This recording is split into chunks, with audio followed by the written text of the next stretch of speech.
요한복음 3장 14절부터 21절까지 모세가 광야에서 뱀을 든 것 같이 인자도 들려야 하리니 이는 그를 믿는 자마다 영생을 얻게 하려 하심이니라.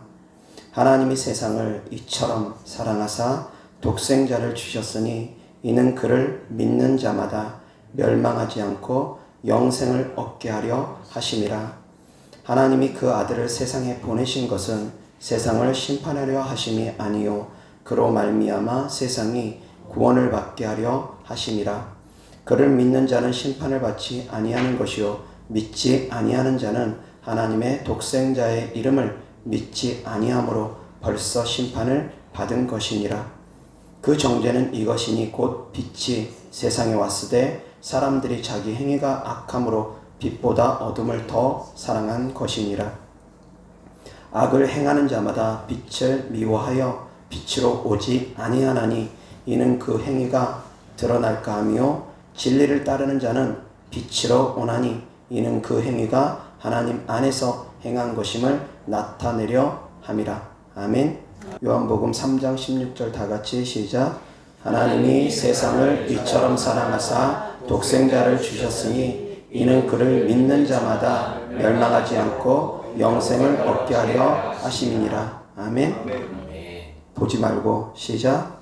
하나님이 세상을 이처럼 사랑하사 독생자를 주셨으니 이는 저를 믿는 자마다 멸망하지 않고 영생을 얻게 하려 하심이니라. 아멘. 반드시 애워야 되는 말씀, 다른 말씀들은 못 애울지라도 이 말씀만큼은 반드시 애우고 붙잡고 살아가야 되는 신앙의 가장 기본이 되는 말씀입니다. 오늘 하나님 말씀의 주제는 예수님을 믿으면 멸망하지 않는다 라는 주제로 하나님 말씀 전하고자 합니다. 다 같이 따라합니다. 예수님을 믿으면 멸망하지 않는다. 아멘. 믿으십니까? 아멘. 정말 믿으십니까? 아멘. 아멘. 그런데 예수님을 믿으면서도 불안에 떨면서 믿으시는 분들이 정말 많습니다. 제가 사역을 하면서 많은 분들을 상담하게 되는데 상담을 받는 분들 가운데서 예수님을 믿으면서도 내가 과연 구원받았을까? 불안에 떠는 분들이 의외로 많습니다. 교회도 열심히 다니고 기도도 열심히 하면서 그러면서도 구원의 가장 기본되는 그런 믿음, 예수 그리스도를 믿음으로 말미암아 멸망하지 않는다라는 이 믿음, 이거마저도 흔들리면서 신앙생활 하는 분들이 의외로 많다라는 것입니다. 사랑하는 성도님들, 오늘 말씀 잘 듣고 적어도 이 믿음만큼은 흔들리지 않기를 주 예수 그리스도의 이름으로 축원합니다. 다른 부분들은 의심할 수도 있고 흔들릴 수도 있습니다. 과연 하나님께서 나를 치유해 주셨을까? 과연 하나님께서 내 안에 있는 이런 악한 영들 끝까지 몰아내 주실까? 과연 하나님께서 내 기도에 응답하실까? 이런 크고 작은 문제들에 대해서 의심할 수도 있고 때로는 흔들릴 수도 있습니다. 기도했는데도 불구하고 하나님께서 응답이 더디니까 거기에서 낙심함으로 말미암아 하나님이 과연 내 기도를 들으시나? 그렇게 의심이 들 수도 있고 낙심될 수도 있습니다. 그러나 반드시 지켜야 될 선은 있습니다. 반드시 의심하지 말아야 될 선은 있습니다. 하나님은 성도님들을 구원하셨습니다. 거기에서까지 흔들리면 절대 안 됩니다. 그것이 흔들리면 멸망으로 갈 수 있습니다. 이것은 신앙의 기본 중에 기본이고 우리의 믿음의 기본 중에 기본이기 때문입니다. 그런데 의외로 그런 분들이 많기 때문에 제가 사역을 하면서 많이 놀랍니다. 물론 믿기만 하면 다 구원받느냐라고 질문을 한다면 믿는다면 믿음의 행함을 해야 됩니다 라고 저는 대답할 것입니다. 믿는다면 좁은 길을 걸어야 될 것입니다 라고 대답할 것입니다. 좁은 문으로 들어가기에 힘쓰지 않으면 멸망할 것입니다. 그것 또한 하나님의 말씀이니까 그렇게 대답을 할 것입니다. 그러나 그렇다고 해서 내가 과연 구원받았을까? 거기에서부터 흔들리면 안 되는 것입니다. 사랑하는 성도님들은 구원받은 하나님의 자녀입니다.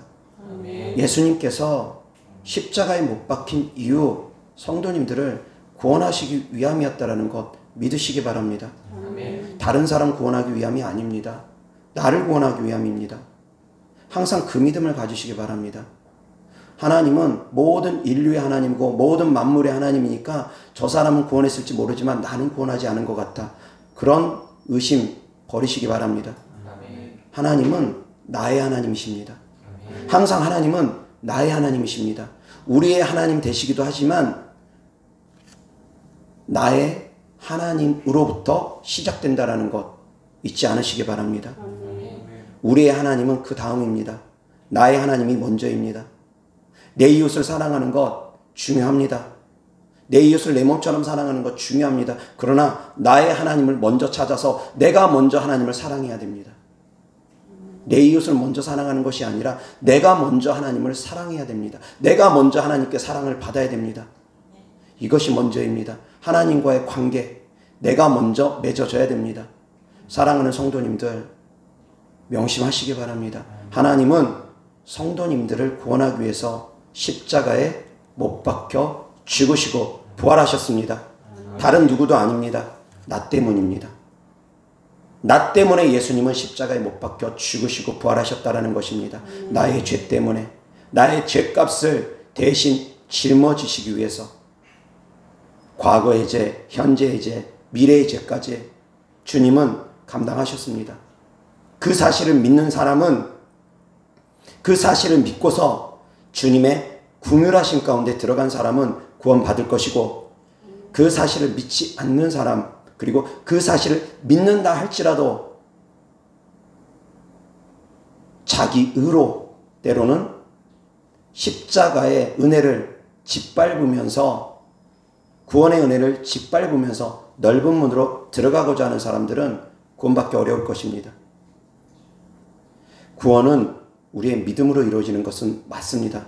그러나 좁은 문으로 들어가기에 힘쓰면서 그 구원은 완성되어져 가는 것입니다. 좁은 문으로 들어가기 힘쓰지 않고 넓은 문으로 가고자 하면 멸망으로 갑니다. 예를 들어서 지금 또 코로나로 인해서 거리두기 단계가 격상이 되어집니다. 그러므로 말미암아 예배 드리는 것이 또 힘들어지는, 그리고 사적 모임이 힘들어지는 그런 시기에 우리가 또 신앙생활을 하게 생겼습니다. 과거에도 그랬고 지금 또 앞으로도 그런 일이 벌어지려고 합니다. 그런데 이것을 통해서 이미 온라인 예배로 전향해서 드렸던 분들은 이미 경험적으로 아실 것입니다. 온라인 예배 드리다 보면 해이해집니다. 나태해집니다. 기름 부음이 현장 예배 때보다 못합니다. 그러다 보면 점점 자기 영혼이 파리해져 가는 것을 느낍니다. 그래서 이 코로나가 끝날 때쯤 되면, 벌써 이미 그렇게 되어지고 있는데 아주 끝날 때쯤 되면 내년 상반기에는 끝나지 않을까, 아니면 올해 하반기에는 끝나지 않을까, 그렇게 미루어 짐작은 하는데 꼭 맞는 것은 아닙니다. 어찌되었건 그때쯤 되면 많은 그리스도인들이 교회를 떠나 있을 것이라고 생각됩니다. 이렇게 현장 예배를 안 드리고 계속 온라인 예배를 드리고 또 현장 예배 드렸다, 온라인 예배 드렸다, 왔다 갔다 하면서 계속 온라인 예배를 드리다 보면 나중에는 이제 코로나가 끝나더라도 꼭 교회 가서 예배 드려야 되나? 하나님은 어디에나 계시는데 신령과 진정으로 예배만 드리면 된다고 하지 않았나? 목사님들이 그렇게 가르치지 않았나? 나 이제 교회 다니기 싫다. 집에서 혼자 예배 드리겠다. 그렇게 생각하는 분들 생길 것입니다. 넓은 문으로 가는 길입니다. 넓은 문으로 가는 길입니다. 넓은 문으로 가면 그 길의 끝은 멸망입니다. 구원은 우리가 믿음으로 받는 것 맞습니다. 그러나 그 구원을 이루기 위해서 우리가 또한 좁은 문으로 들어가기에 힘써야 됩니다. 예수님은 누구도 멸망하는 걸 원치 않습니다. 그래서 십자가에서 우리의 죄를 대신하여 그 핏값을 대신하셨습니다. 그래서 우리도 누구든지 자기를 부인하고 자기 십자가를 지고 예수님을 따르라 주께서 말씀하십니다. 주의 종만 십자가 지고 주님을 따르는 것 아닙니다. 모든 믿는 그리스도인들은 다 자기 십자가를 지고 다 자기를 부인하며 주님을 따라야 됩니다. 온전히 나를 다 부인하지는 못할지라도, 온전히 내 십자가를 다 바로 지지는 못할지라도, 가다가 골고다 언덕길이 너무 높고 험준하고 힘들어서 넘어지고 쓰러지고 또 자빠진다 할지라도 또 일어나서 한 걸음이라도 내디디려고 하는 그 마음, 그래서 내가 죄를 온전히 이기지는 못하지만 이기려고 하는 그 노력, 끊임없이 죄와 싸우려고 하는 노력, 나를 끊임없이 멸망시키려고 하는 내 안에 있는 악한 영들과 끊임없이 영적 전쟁을 치르며 그놈들과 싸워나가는 그 노력, 죄와 싸우는 노력, 악한 영들과 싸우는 노력, 그런 것을 통해서 하나님께서 우리에게 긍휼을 베풀어 주시는 것입니다. 우리가 온전히 의로워서 구원받는다기보다는 100% 온전히 의로워진 사람이 얼마나 있겠습니까? 마음의 티끌조차 죄를 짓지 않는 사람들이 과연 얼마나 있겠습니까? 심판대 앞에 서면 우리의 마음의 생각까지, 과거에 품었던 마음의 생각까지, 전과 후까지, 우리의 태어날 때 탄생부터 마지막 죽는 그 순간까지, 데려감 받는 그 순간까지 살았던 모든 생애가 비디오처럼 쫙 하나님 앞에서 펼쳐질 텐데, 그 생각까지도 펼쳐질 텐데, 그 앞에서 의롭다 할 수 있는 사람이 과연 누가 있겠습니까? 십자가 보혈의 은혜가 아니면, 예수 그리스도 우리를 대신하여 십자가에 죽으시고 부활하신 그 하나님의 은혜가 아니면, 우리의 주 대신 예수 그리스도의 은혜가 아니면 그 앞에서 누구도 자랑치 못할 것입니다. 십자가 보혈의 은혜로 말미암아 우리가 구원받은 것입니다. 그렇지만 내가 그 은혜로 구원받았다 해서 마음대로 살아가는 것은 아닙니다. 싸우셔야지 됩니다. 좁은 문으로 들어가기 힘쓰셔야지 됩니다. 불가피하게 현장 예배를 못 드리는 상황이 온다면 사랑하는 성도님들 더 몸부림치셔야 됩니다. 왜 그러냐면 교회 안에서 흐르는 기름 부음과 집안에 흐르는 기름 부음이 다릅니다. 제가 영적 세계에 대해서 설교 말씀을 전하면서 장소에 대한 기름 부음에 대해서도 전했습니다. 장소마다 기름 부음이 다릅니다. 악한 영이 어떤 장소에는 세게 역사합니다. 세게 활동합니다. 어떤 곳엔 성령의 역사가 강합니다. 그 교회만 가면 왠지 눈물이 나고, 교회 문딱 딱 들어서자마자 막 은혜가 부어지고, 그런 교회가 있는가 하면 어떤 교회는 냉랭하고, 어떤 교회 가면은 그냥 머리만 아프기도 하고 힘들기만 하고, 그렇게 되어지는 경우도 있습니다. 물론 저희 교회 와도 머리 아프다 하는 분도 계십니다. 그것은 성령의 역사로 말미암아 머리가 아픈 경우도 있습니다. 귀신이 떠나가는 반응 가운데 두통이 발생되기도 하기 때문에 그런 것들은 이제 분별은 필요합니다. 어찌되었건 성령의 역사가 강한 그런 교회냐, 아니면 악한 영이 강하게 활동하는 그런 장소냐에 따라서 달라집니다. 영적인 부분들이. 사랑하는 성도님들이 집안에서 늘 영적인 분위기로 기도하고 예배하고 그랬다면 그 집안이 라마나요처럼 돼서 기름 부음이 강할 것입니다. 그런 분은 사실은 어디에다 내놔도, 강가에 내놓든 바닷가에 내놓든 어디에 내놔도 자기가 홀로서기를 할 수 있는 사람입니다. 아프리카 오지에 던져놔도 그분은 혼자 꿋꿋하게 주님과 교통하면서 신앙생활을 할 수 있는 사람입니다. 장성한 분량에까지 이른 사람입니다. 그렇지만 그런 장성한 분량에까지 이른 사람은 또한 예배드리기에 목숨을 아까워하지 않습니다. 기도하는데 목숨을 아까워하지 않습니다. 그런 장성한 분량에 이르는 분들은 코로나 따위 두려워하지 않습니다. 어찌하든지 예배에 드리려고 하고, 어찌하든지 기도하려고 하고, 어찌하든지 하나님께서 기뻐하시는 삶이 무엇인가 그것만 생각하면서 살아가는 사람들입니다. 그 사람은 있는 곳이 다 예배 장소가 됩니다. 그 사람이 서 있는 모든 곳이 성령의 기름 부음이 있는 곳이 됩니다. 그런 사람은 세상에 영향을 받는 사람이 아닙니다. 세상에 영향을 끼치는 사람들입니다. 그런데 그런 사람들은 1%가 채 안 됩니다. 이미 장성한 분량에 이르는 사람은 그렇게 많지 않습니다. 대부분의 그리스도인들이 아주 어린아이도 아닌 갓난아기 신앙에서 머물러 있는 경우가 너무나 많습니다. 30년을 신앙생활해도 역시 마찬가지 갓난아기 신앙생활을 하고 있는 분들 많습니다. 머리는 큽니다. 지식적으로 많이 압니다. 그렇다 해서 그 사람이 영적으로 장성한 사람이냐? 절대 아닙니다. 영적으로 장성하면 영적인 힘이 생깁니다. 환난과 핍박이 올 때 능히 넉넉히 이겨나갈 수 있는 힘이 있습니다. 장성한 것은 바로 그런 것입니다. 누가 뭐라 하든 내 목에 칼이 들어온다 할지라도 신앙의 절개를 지켜나가는 사람들, 신사 참배하지 않으면 죽인다 할지라도 감옥 가며 핍박받으며 고문을 당한다 할지라도 그 믿음을 지켜나가는 사람들, 그 사람들이 장성한 사람들입니다. 얼마나 될 것 같습니까? 정말 적습니다. 우리가 겪는 이런 작은 환난, 코로나 바이러스로 인해서 겪는 이런 작은 환난에서조차 이겨내지 못한다면 장차 다가올 환난, 7년 대환난을 이겨낼 수 있는 사람이 얼마나 있겠습니까? 정말 찾아보기 어려울 것입니다. 그런데 7년 대환난을 이겨낼 수 있는 믿음 있는 사람들은 하나님께서 이미 데려가십니다. 그런 믿음 있는 사람들은 7년 환난 가운데 집어넣지도 않습니다. 순교의 각오가 되어 있는 사람들은 7년 대환난이 오기 전에 데려가십니다. 저는 7년 대환난 전에 주님께서 데려가심을 전합니다. 하나님의 사람들은 환난을 피하게 하십니다. 롯이 소돔과 고모라 땅에서 그 가족과 함께 구원함을 받았던 것처럼 노아와 노아의 가족들이 큰 홍수로부터 구원함을 받았던 것처럼 하나님께서는 하나님의 사람들을 환난 전에 데려가실 것을 저는 믿습니다. 그런데 그 사람들은 이미 환난 들어가도 이겨낼 수 있는 사람들입니다. 이런 작은 코로나로 인한 환난과 핍박 넉넉히 이겨낼 수 있는 사람들입니다.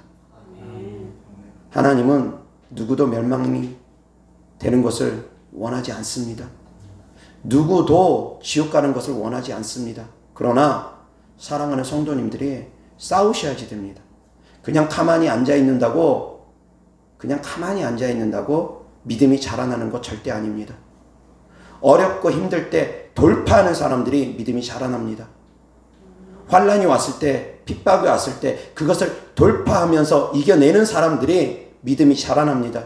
그렇지 않고 그럴 때마다 어려움 왔을 때마다 뒤로 물러서는 분들, 그 사람들 믿음 안 자랍니다. 항상 그 자리입니다.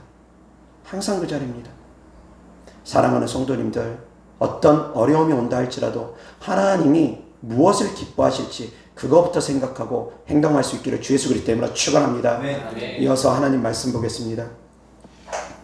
로마서 8장 1절 2절 다 같이 시작. 그러므로 이제 그리스도 예수 안에 있는 자에게는 결코 정죄함이 없나니 이는 그리스도 예수 안에 있는 생명의 성령의 법이 죄와 사망의 법에서 너를 해방하였음이라. 아멘.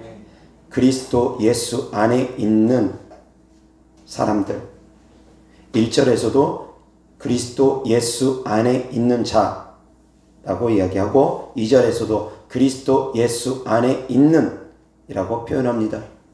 사랑하는 성도님들, 예수 그리스도 안에 있습니까? 예수 그리스도 안에 있습니까? 예수 그리스도 안에 있다라는 것은 어떤 의미가 있을 것 같습니까? 단순히 예수님을 믿으면 예수 그리스도 안에 있는 것입니까? 믿는 것과 안에 있는 것은 좀 의미가 다릅니다. 너희가 내 안에 있고 내 말이 너희 안에 있으면 무엇이든지 원하는 대로 구하라. 그리하면 이루리라고 했습니다. 단순하게 예수님 믿으면 예수 그리스도 안에 있는 거구나 그렇게 생각할 수도 있습니다. 그러나 조금 더 깊이 있게 생각해 보면 믿는 것과 예수 그리스도 안에 있는 것은 다릅니다. 믿으면 멸망치 않게 해주신다 했습니다. 예수 그리스도 안에 있으면 정죄함을 받지 않는다고 합니다. 그런데 정죄함을 받지 않는 믿음은 그럼 어떤 믿음일까? 생각해 보셔야지 됩니다. 예수 그리스도 안에 있다라는 건 과연 무엇일까? 생각해 보셔야지 됩니다.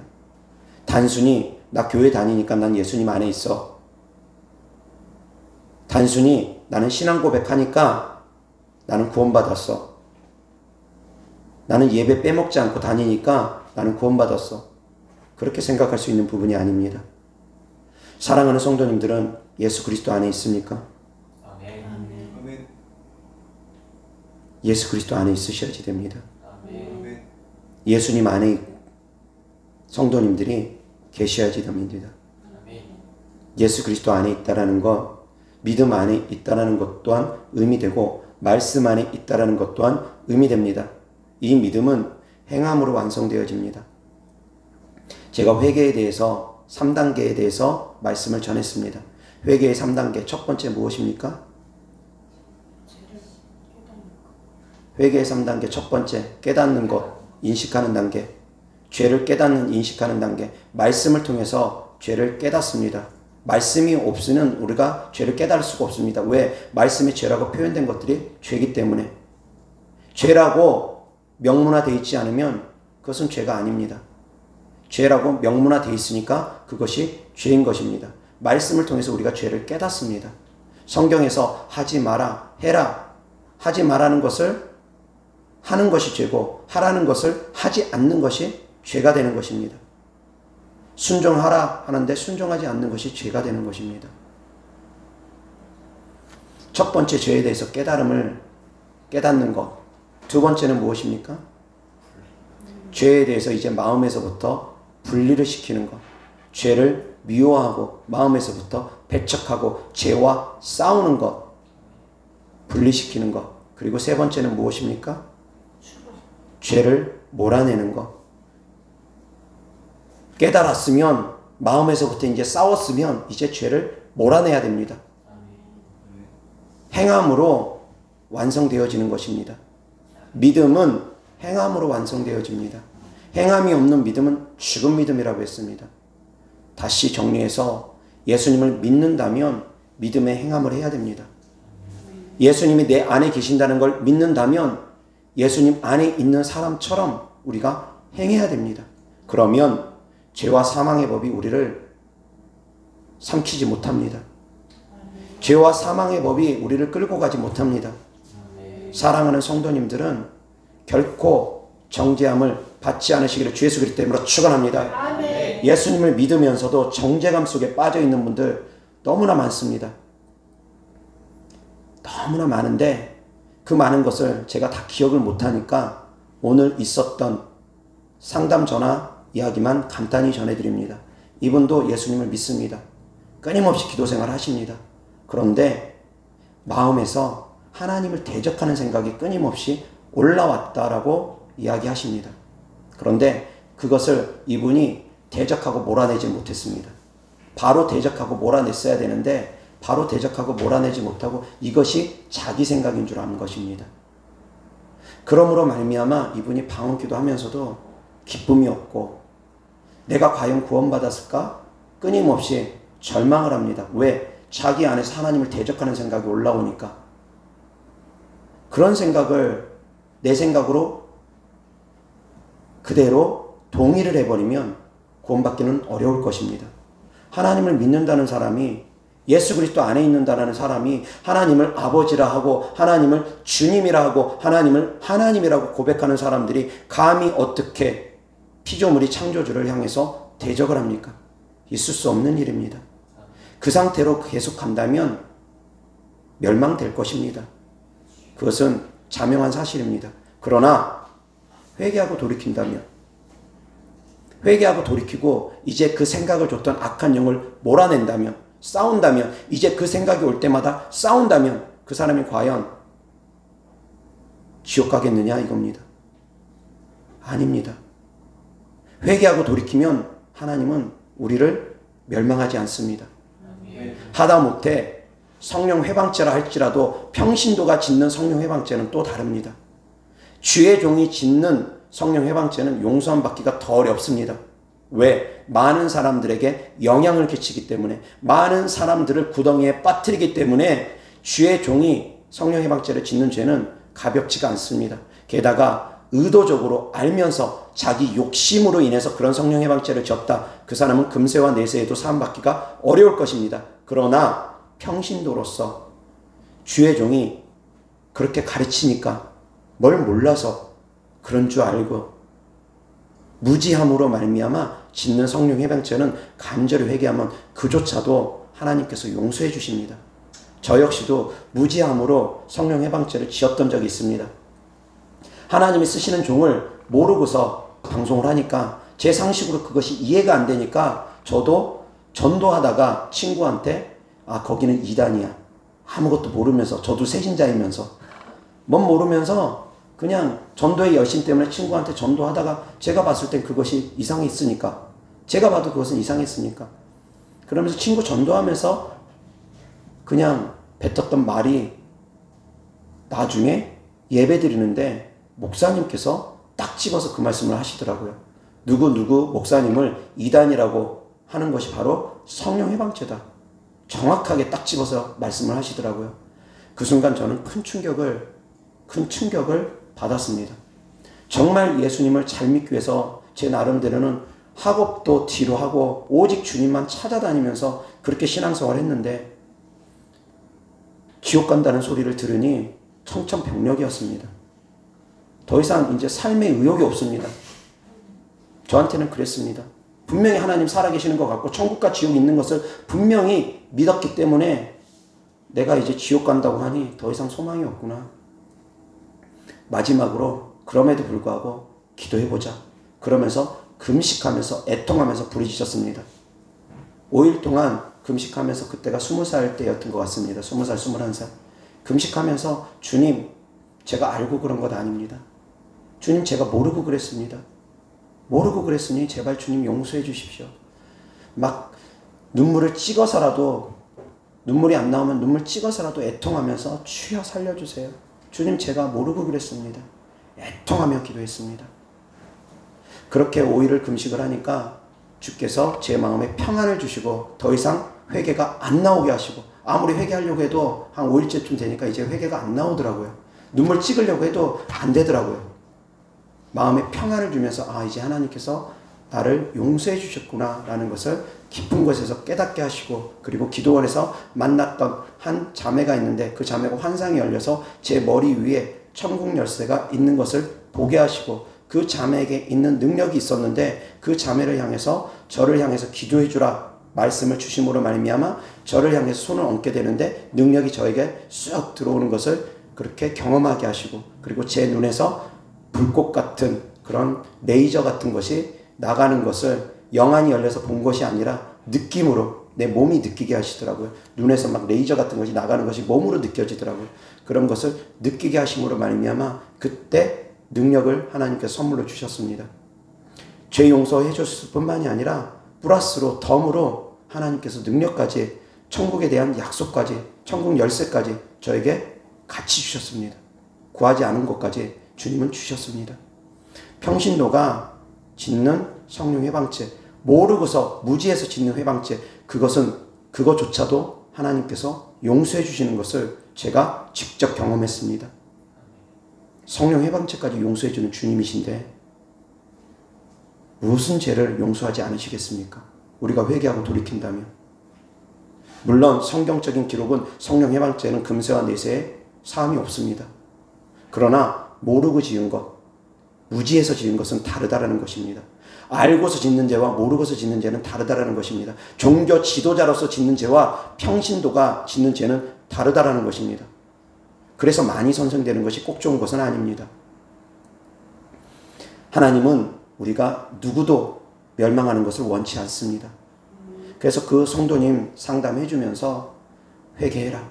그럼에도 불구하고 회개해라. 이야기하고 제가 기도를 도와줬습니다. 회개 기도 하시라고 제가 들을 테니까 전화 끊지 말고 그 상태에서 회개 기도 하라고 그렇게 했는데 그 전까지 그분이 회개도 잘 안 나온다고 하셨던 분인데 제가 붙잡고 있는 상태에서 회개 기도를 하는데 그렇게 애통하면서 눈물로 회개 기도를 하시더라고요. 저는 그 순간 주님이 이미 용서해 줬구나 마음으로 믿어졌습니다. 그 회개가 나올 수 있다는 것만으로도 이미 용서해 주신 것입니다. 사랑하는 성도님들, 설사 하나님을 대적했다 할지라도 하나님의 이름을 망령되이 일컬었다 할지라도 설사 우상숭배 죄를 지었다 할지라도 회개하고 돌이키면 그조차도 하나님은 용서해 주시는 좋으신 하나님인 걸 믿으시기 바랍니다. 정말 누구라도 멸망하는 것을 원치 않습니다. 우상숭배 죄를 지었다는 거, 그 죄는 정말 큰 죄입니다. 정말 큰 죄입니다. 작은 죄가 아닙니다. 하나님의 이름을 망령되이 일컫는다는 거, 하나님 얼굴을 짓밟은 것 같습니다. 정말 적은 죄가 아닙니다. 그럼에도 불구하고 하나님은 그러한 것들까지도 진심으로 우리가 회개하면 용서해 주시겠다라는 것입니다. 누구도 멸망하는 걸 원치 않습니다. 사랑하는 성도님들, 어떠한 죄를 지었던 정죄감에 빠지지 않기를 주 예수 그리스도 이름으로 축원합니다.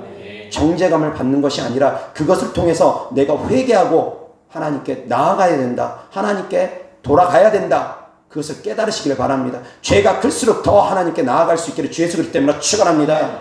죄가 크다 해서 정죄감을 받고 더 뒤로 물러서면 그것은 결국 사망으로 갑니다. 아무리 죄가 크다 하더라도 구원은 오직 하나님으로부터 올 수밖에 없으니까, 하나님 외에는 다른 구원이 없으니까 거기서 포기하면 결국은 멸망으로밖에 갈 수 있는 길이 없으니까, 저처럼 정말 지은 죄가 크다 싶으면 금식하면서라도 회개하시면 하나님께서 용서해 주시는 것을 느끼실 것입니다. 그래서 누구도 정죄감 받지 말고 주 안에서 자유할 수 있기를 주 예수 그리스도 이름으로 축원합니다. 평안하셔야지 됩니다. 정죄감 속에 빠지신 분들은 평안하지 못합니다. 그 정죄감을 붙잡고 악한 영이 또 멸망으로 끌고 갑니다. 그래, 너는 구원받지 못했으니까, 너는 하나님께 이미 버림받았으니까 너처럼 그렇게 하나님을 대적하는 사람은 어떻게 하나님께서 용서하겠어? 그러니까 너 회개해도 소용없으니까 너 회개하지도 말고 기도하지도 말고 하나님 믿지도 마. 악한 것들이 2단계 전략으로 그 다음에 또 그 사람을 멸망으로 끌고 갑니다. 이분이 바로 2단계 전략까지 악한 영이 사용함으로 말미암아 거기에 넘어가 있었던 상황이었습니다. 그런데 오늘 저하고 통화하면서 제가 기도해주고 방언이 바뀜으로 말미암아 제가 얘기해 줬습니다. 방언 바뀌는 것, 그것만으로도 하나님께서 용서해 주셨다는 걸 믿으시기 바랍니다. 그렇게 말씀 전해드렸습니다. 왜? 방언은 내가 바꾸고 싶다고 마음대로 바뀌어지는 것이 아니거든요. 하나님께서 바꿔주셔야지만 이 방언은 바뀌는 거거든요. 제가 아무리 방언 바뀌도록 기도해줘도 하나님께서 주시지 않으면, 하나님께서 허락하지 않으면 방언도 안 바뀝니다. 내가 기도하면서 방언이 자주 바뀐다. 하나님이 늘 함께 하시는 증거입니다. 그 가운데 늘 은혜 가운데 들어가 있기를 바랍니다. 예수 그리스도 안에 있다라는 것, 믿음 안에 있다라는 것을 의미합니다. 그것은 곧 주님 말씀대로 살기 위해서 노력하는 가운데 있다라는 것을 의미하는 것입니다. 내 마음대로 사는 것, 넓은 문으로 들어가는 것을 의미하는 것은 아닙니다. 좁은 문으로 들어가기에 힘쓰는 사람들을 의미합니다. 온전하지 못한다 할지라도 주님 말씀 안에 거하기 위해서 끊임없이 노력하는 분들, 그 사람은 죄와 사망의 법이 그들을 삼키지 못합니다. 죄와 사망의 법에서 해방된 사람들입니다. 사랑하는 성도님들은 죄와 사망의 법에서 해방된 사람인 것을 믿으시기 바랍니다. 그래서 결코 정죄함이 없다라는 것을 믿고 담대하시기 바랍니다. 악한 영들이 끊임없이 정죄감을 주더라도 거기에 넘어가지 않기 바랍니다. 강하고 담대할 수 있기 바랍니다. 그리고 우리를 구원하신 하나님을 위해서 사랑하는 성도님들도 충성할 수 있기를 바랍니다. 순종할 수 있기를 바랍니다. 우리를 멸망 가운데서 구원하신 하나님을 위해서 사랑하는 성도님들도 기쁨이 되는 삶을 살 수 있기를 주 예수 그리스도 이름으로 축원합니다. 나의 이익을 위해서 사는 것이 아니라 남의 이익을 위해서 또한 살 수 있고, 나의 이익 때문에 주님을 믿는 것이 아니라 그저 주님을 사랑하기 때문에 주님을 믿을 수 있는 성도님들 되기를 바랍니다. 그러면 하나님께서 누구도 멸망케 내버려 두지 않을 것입니다. 모든 사람을 주께서 의로운 손으로 붙들어 주실 것입니다. 성도님들의 마음의 중심이 항상 주님께 향하기를 주 예수 그리스도 이름으로 축원합니다. 이어서 하나님 말씀 보겠습니다. 이사야 53장 1절부터 12절까지. 우리가 전한 것을 누가 믿었느냐? 여호와의 팔이 누구에게 나타났느냐? 그는 주 앞에서 자라나기를 연한 순 같고 마른 땅에서 나온 뿌리 같아서 고운 모양도 없고 풍채도 없은즉 우리가 보기에 흠모할 만한 아름다운 것이 없도다. 그는 멸시를 받아 사람들에게 버림받았으며 강고를 많이 겪었으며 질고를 아는 자라. 마치 사람들이 그에게서 얼굴을 가리는 것 같이 멸시를 당하였고 우리도 그를 귀히 여기지 아니하였도다. 그는 실로 우리의 질고를 지고 우리의 슬픔을 당하였거늘 우리는 생각하기를 그는 징벌을 받아 하나님께 맞으며 고난을 당한다 하였노라. 다 같이 시작. 그가 찔림은 우리의 허물 때문이요 그가 상함은 우리의 죄악 때문이라. 그가 징계를 받음으로 우리는 평화를 누리고 그가 채찍에 맞음으로 우리는 나음을 받았도다. 우리는 다 양 같아서 그릇 행하여 각기 제 길로 갔거늘 여호와께서는 우리 무리의 죄악을 그에게 담당시키셨도다. 그가 곤욕을 당하여 괴로울 때에도 그의 입을 열지 아니하였으며 마치 도수장으로 끌려가는 어린 양과 털 깎는 자 앞에서 잠잠한 양같이 그의 입을 열지 아니하였도다. 그는 곤욕과 신문을 당하고 끌려갔으나 그 세대 중에 누가 생각하기를 그가 살아남은 자들의 땅에서 끊어짐은 마땅히 형벌받을 내 백성의 허물 때문이라 하였으리요.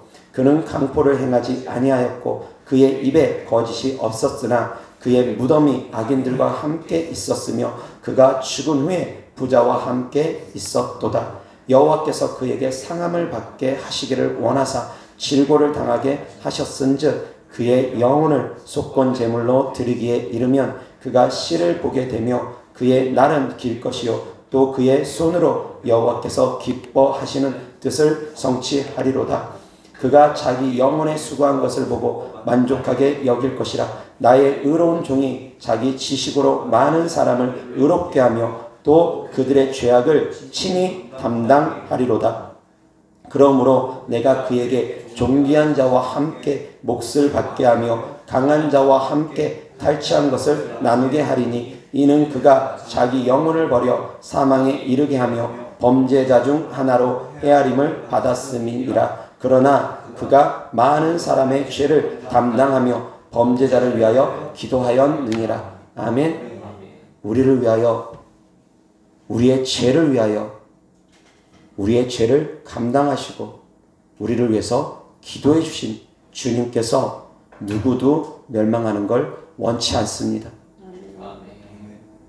주님께서 이미 십자가에서 우리의 죄를 대신 감당하셨기 때문입니다.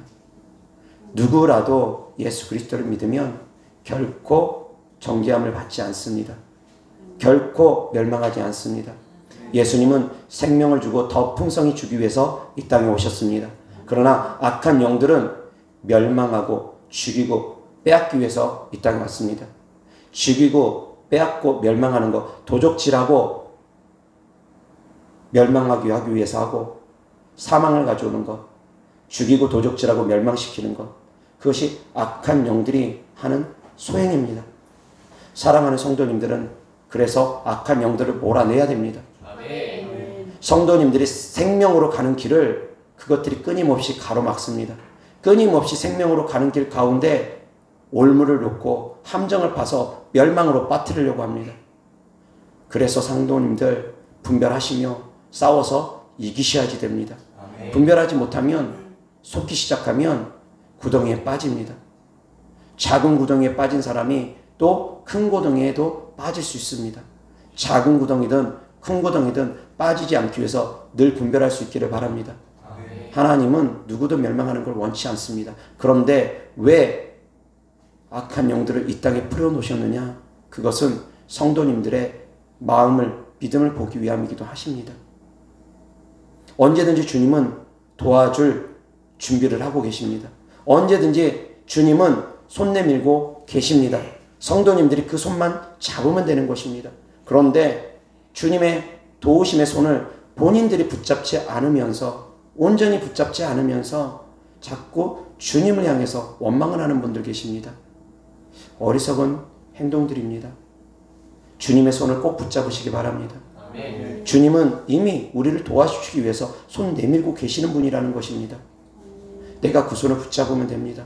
그런데 다만 주님께서는 기도의 종류에 따라서 응답의 시간을 달리 주셨습니다.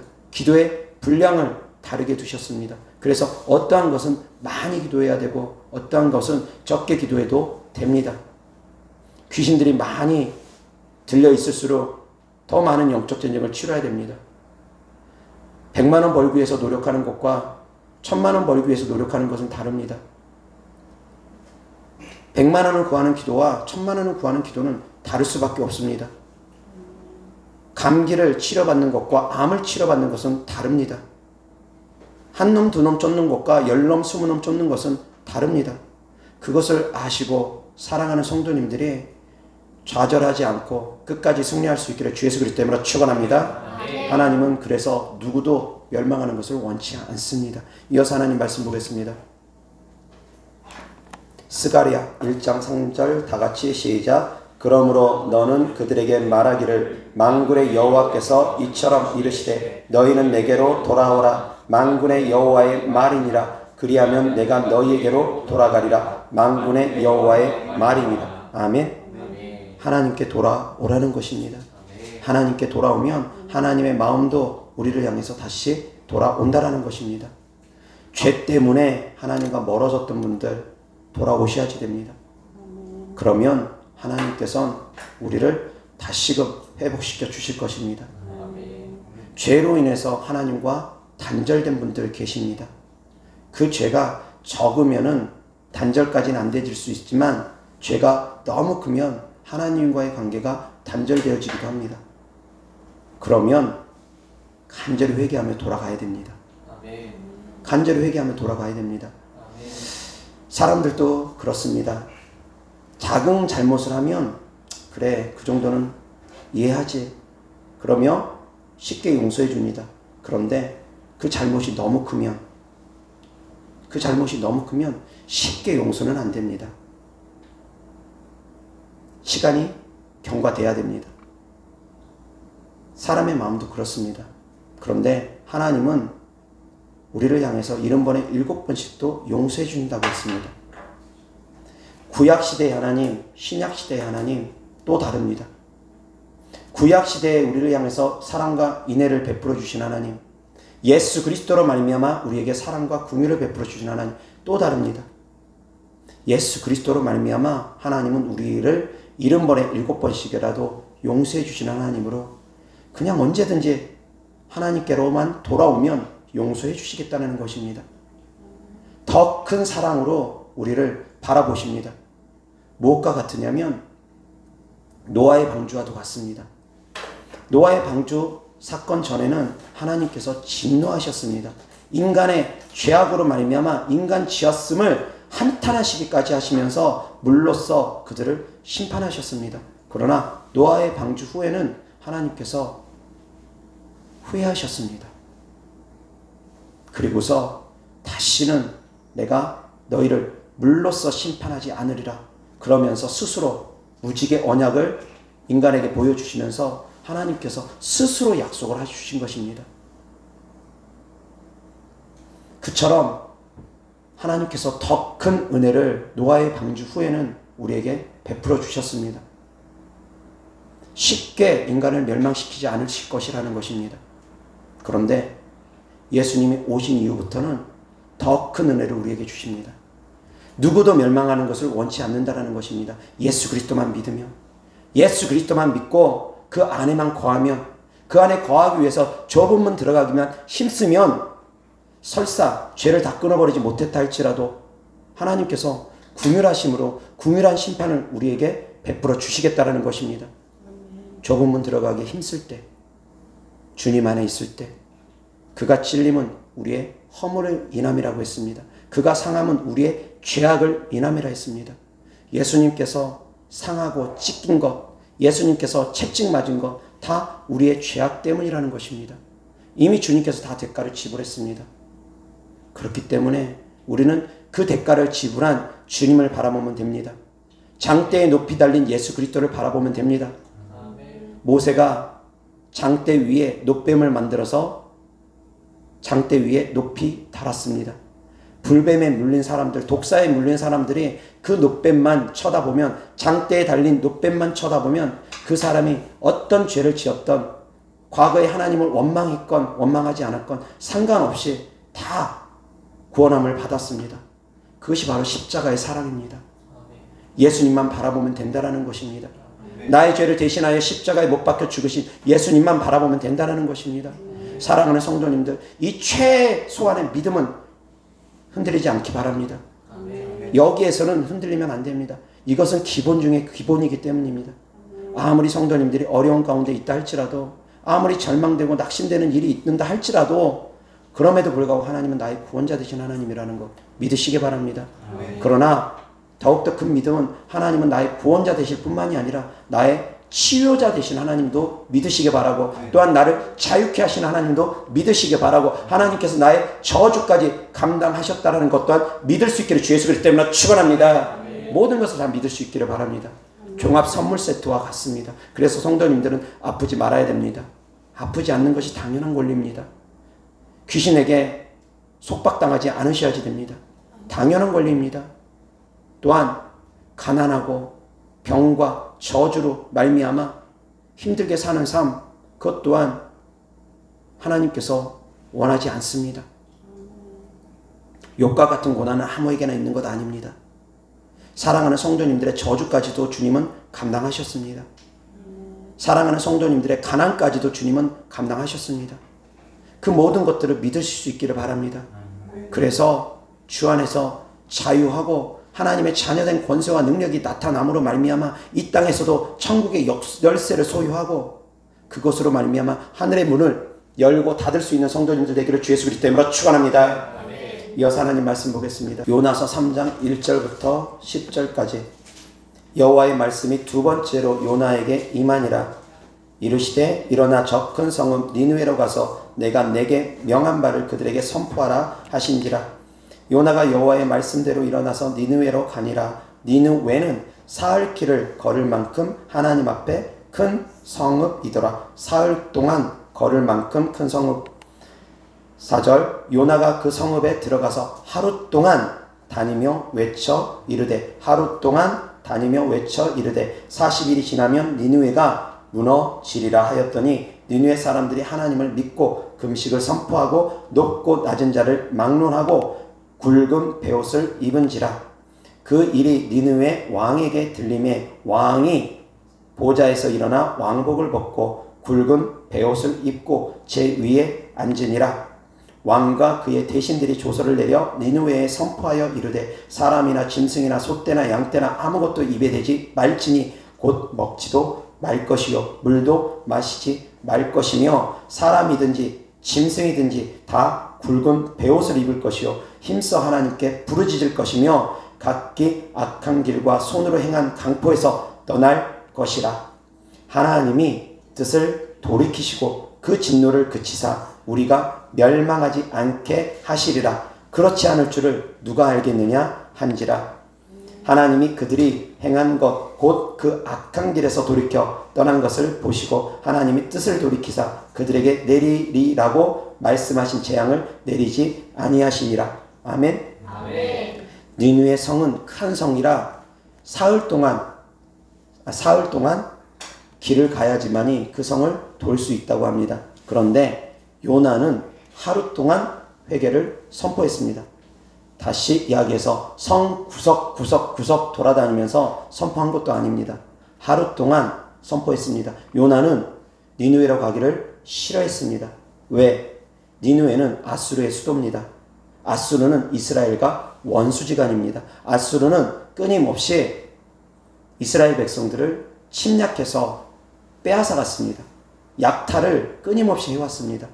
그럼 원수 나라에 가서 회개를 선포한다는 것이 요나는 탐탁치가 않았습니다. 그래서 그리 가지 아니하고 다시스로 가는 배를 타고 멀리 도망가려 했습니다.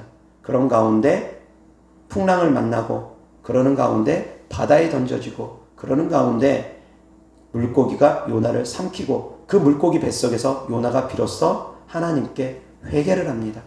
마음의 돌이킴이 생깁니다. 사방에 우겨쌈을 당할 때 절망 가운데 비로소 사람들은 겸손해집니다. 낮아집니다. 그때 비로소 하나님을 찾습니다. 요나도 동일했습니다. 자기 의가 강해서, 하나님의 뜻보다는 자기 의가 강해서 저들은 우리의 원수다, 그렇게 생각하며 그곳에 가서 복음을 전하느니 내가 차라리 물고기 밥 속에 들어가더라도, 차라리 내가 물고기 밥이 되더라도, 차라리 내가 죽을지라도 나는 그곳에 가서 복음 전하는 거 원치 않는다. 그렇게 생각했던 사람이 요나입니다. 그런데 물고기 뱃속에 있다 보니까 생각이 바뀝니다. 사방이 빛이 안 보이고 캄캄한 뱃속에 있다 보니까 생각이 바뀝니다. 낮아지면서 하나님을 찾게 하나님께서는 그렇게 일하시기도 하십니다. 하나님께서 우리를 낮추시는 이유, 하나님을 찾게 하시는 것입니다. 사방에 우겨쌈을 당할 때 하나님을 찾을 수 있기를 바랍니다. 어렵고 힘든 가운데 하나님을 찾으시기 바랍니다. 그러면 하나님께서 그 길을 열어주실 것입니다. 그래서 요나는 결국은 니느웨로 갔습니다. 니느웨에 선포했던 그 시기가 BC 760년경입니다. 요나서가 쓰여진 시기가 BC 760년경으로 짐작합니다. 그런데 BC 765년경에 니느웨에 어떤 일이 있었냐면 약 5년 전입니다. 약 5년 전에 그곳에 전염병이 많이 있었습니다. 그래서 많은 사람이 죽었습니다. 기록에 의하면 그렇습니다. 요나서에 나온 기록은 아닙니다. 역사에 나오는 기록입니다. 두 번째, 763년에 일식이 있었습니다. 그래서 그들은 마음이 많이 낮아져 있었습니다. 두려움을 느끼고 있었을 것입니다. 하나님이 우리를 심판하신 것 아닌가? 심판에 대한 두려움을 느끼고 있었던 시기라고 생각되어집니다. 그 시기에 이제 요나가 회개를 선포합니다. 회개해라. 그렇지 않으면 40일 후에 이곳이 멸망할 것이다. 그런데 그때 니느웨 백성들과 왕까지도 한마음 한뜻으로 회개합니다. 며칠이나 회개했는지는 기록에 나와 있지 않습니다. 물도 마시지 않고 먹지도 않으면서 베옷을 입고 다 짐승까지도 회개를 합니다. 그러면서 왕이 이렇게 얘기합니다. 혹시 하나님께서 우리를 용서해 줄지도 몰라. 하나님께서 우리를 용서해 주지 않을지 어떻게 알겠느냐? 우리가 이렇게 회개하고 간절히 하나님을 찾으면 하나님께서 우리를 용서해 줄지도 몰라. 그러니까 우리가 해보자. 어차피 그대로 있다간 다 멸망하게 될 테니까 우리가 물도 먹지 말고 마시지도 말고 한번 목숨 걸고 기도해보자. 그럴 때 하나님께서 그 뜻을 돌이키셨습니다. 자, 하나님께서 그 뜻을 돌이키니까 이제 요나가 마음이 또 불편합니다. 그래서 요나서 4장 1절부터 요나가 매우 싫어하고 성내며 여호와께 기도하여 이르되 여호와여 내가 고국에 있을 때 이러하겠다고 말씀하지 아니하였나이까. 그러므로 내가 빨리 다시스로 도망하였사오니 주께서는 은혜로우시며 자비로우시며 노하기를 더디하시며 인애가 크시사 뜻을 돌이켜 재앙을 내리지 아니하시는 하나님이신 줄을 내가 알았음이니이다. 여호와여 원하건대 이제 내 생명을 거두소서. 사는 것보다 죽는 것이 내게 나음이니이다 하니 여호와께서 이르시되 내가 성내는 것이 옳으냐 하시니라. 요나가 성읍에서 나가서 그 성읍 동쪽에 앉아 거기서 자기를 위하여 초막을 짓고 그 성읍에 무슨 일이 일어나는가를 보려고 그 그늘 아래에 앉았더라. 혹시 또 니느웨 성이 멸망할까 싶어서 멸망을 기대하면서 성읍 밖에 나가서 초막 짓고 기다리고 있었던 상황입니다. 6절 하나님 여호와께서 박넝쿨을 예비하사 요나를 가리게 하셨으니 이는 그의 머리를 위하여 그늘이 지게 하며 그의 괴로움을 면하게 하려 하심이었더라. 요나가 박넝쿨로 말미암아 크게 기뻐하였더니 하나님이 벌레를 예비하사 이튿날 새벽에 그 박넝쿨을 갉아먹게 하심에 시드니라. 해가 뜰 때에 하나님이 뜨거운 동풍을 예비하셨고 해는 요나의 머리에 쪼임에 요나가 혼미하여 스스로 죽기를 구하여 이르되 사는 것보다 죽는 것이 내게 나으니이다 하니라. 하나님이 요나에게 이르시되 내가 이 박넝쿨로 말미암아 성내는 것이 어찌 옳으냐 하시니 그가 대답하되 내가 성내어 죽기까지 할지라도 옳으니이다 하니라. 여호와께서 이르시되 내가 수고도 아니하였고 재배도 아니하였고 하룻밤에 났다가 하룻밤에 말라버린 이 박넝쿨을 아꼈거든. 하물며 이 큰 성읍 니느웨에는 좌우를 분별하지 못하는 자가 12만여 명이요 가축도 많이 있나니 내가 어찌 아끼지 아니하겠느냐 하시니라. 아멘. 아멘. 하나님의 크신 사랑이라는 것입니다. 아수르는 이방인입니다. 그런데 이 아수르가 회개함으로 말미암아 공교롭게도 이스라엘이 아수르에 의해서 패망합니다. 북이스라엘이 BC 722년에 멸망합니다. 아수르에 의해서. 요나가 회개를 선포했던 시기가 약 BC 760년경이라고 했습니다. 이때 만약에 니느웨 성이 심판을 받았다면 어쩌면 북이스라엘은 심판을 아수르로 말미암아 받지 않았을 수도 있습니다. 그런데 아셔야 될 것은 이스라엘 백성들은 선민입니다. 택한 백성들입니다. 근데 그 택한 백성들은 회개하지 않음으로 말미암아 패망하고, 아수르는 이방인들입니다. 이 이방인들은 회개함으로 말미암아 구원받았습니다. 사랑하는 성도님들, 예수님 믿는다고 하면서 회개하지 않는 삶을 끊임없이 살아가면 멸망할 수 있습니다. 예수님 믿으면서도 회개하지 않는 삶을 살아가면 멸망할 수 있습니다. 그러나 예수님을 안 믿는 사람이 예수님을 믿고 회개하고 돌이키면 그는 살아납니다. 구원받습니다. 회개하고 돌이키는 자들이 구원받는 것을 믿으시기 바랍니다. 이스라엘 백성이라 할지라도 회개하지 않으니까 그들은 멸망했습니다. 이스라엘 백성들도 동일하게 선지자들이 회개를 외쳤습니다. 이 북이스라엘의 마지막 왕이 호세아입니다. 그리고 북이스라엘에서 활동했던 그 시기에 활동했던 선지자도 역시 호세아입니다. 동명이인입니다. 호세아라는 뜻은 구원이라는 뜻이 담겨져 있습니다. 그들의 멸망은 호세아 선지자로부터 끊임없이 선포되어졌습니다. 회개하라, 돌이키라. 그런데 구원의 뜻이 담겨있는 호세아의 말을 그들은 귀 기울여 듣지 않았습니다. 구원의 뜻이 담겨있는 이름 예수 그리스도도 역시 마찬가지입니다. 예수님이라는 이름, 그 뜻도 역시 구원이라는 이름이 그 안에 담겨져 있습니다. 예수님께서도 내가 곧 길이요 진리요 생명이니 나로 말미암지 않고는 아버지께로 올 자가 없다 말씀을 전하십니다. 그런데도 사람들이 회개하지 않으면 멸망한다라는 것입니다. 회개하면 이방인이라 할지라도 예수 그리스도를 믿으면 그는 그 믿음으로 말미암아 구원받게 되는 것입니다. 하나님은 누구도 멸망하는 걸 원치 않습니다. 이어서 하나님 말씀 보겠습니다. 호세아 14장 1절부터 3절까지. 이스라엘의 내 하나님 여호와께로, 이스라엘아 내 하나님 여호와께로 돌아오라. 내가 불의함으로 말미암아 엎드러 접느니라. 너는 말씀을 가지고 여호와께로 돌아와서 아뢰기를 모든 불의를 제거하시고 선한 바를 받으소서. 우리가 숫송아지를 대신하여 입술의 열매를 주께 드리리이다. 여호와께로 돌아와서 아뢰기를 모든 불의를 제거하시고 선한 바를 받으소서. 돌아와서 불의를 제거하고 선한 바를 받으소서. 회개하고 돌이키는 그런 삶을 살라는 것입니다. 3절. 우리가 아수르의 구원을 의지하지 아니하며 말을 타지 아니하며 우리는 다시는 우리의 손으로 만든 것을 향하여 너희는 우리의 신이라 하지 아니하오리니 이는 고아가 주로 말미암아 궁유를 얻음이니이다 할지니라. 아멘. 이방신들을 버리고 우상들을 버리고 하나님께 돌아오라는 것입니다. 그러면 니느웨를 구원해 준 하나님께서 하물며 북이스라엘을 멸망으로 가게끔 그대로 내버려 두겠느냐 이겁니다. 하나님께서 진노를 돌이키십니다. 하나님께서는 진노를 돌이키시는 하나님이십니다. 우리가 회개할 때 진노를 돌이키시는 하나님을 믿으시기 바랍니다. 이어서 하나님 말씀 열왕기상 21장 21절부터 여호와의 말씀이 내가 재앙을 내게 내려 너를 쓸어버리되 내게 속한 남자는 이스라엘 가운데 매인자나 노인자를 다 멸할 것이요. 엘리야가 아합 왕에게 하고 있는 하나님의 말씀입니다.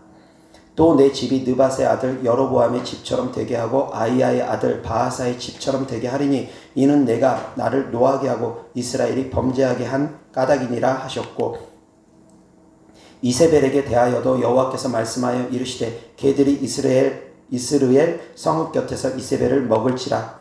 아합에게 속한 자로서 성읍에서 죽은 자는 개들이 먹고 들에서 죽은 자는 공중의 새가 먹으리라고 하셨느니라 하니, 예로부터 아합과 같이 그 자신을 팔아 여호와 앞에서 악을 행한 자가 없음은 그를 그의 아내 이세벨이 충동하였음이라.